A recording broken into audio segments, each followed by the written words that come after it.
Badminton sa dagat, seaside. Kasi low tide ngayon. Lalaro na lang sila.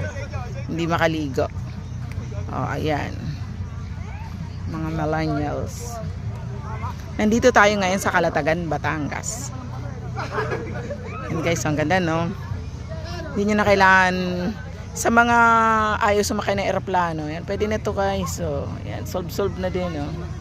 Overnight.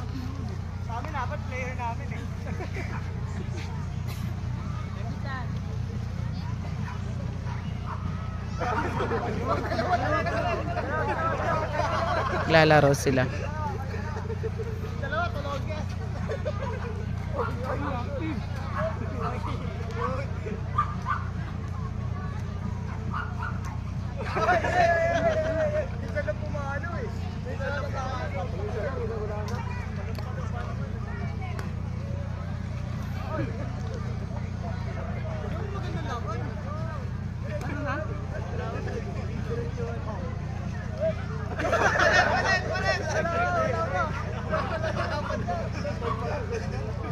Ganda, no?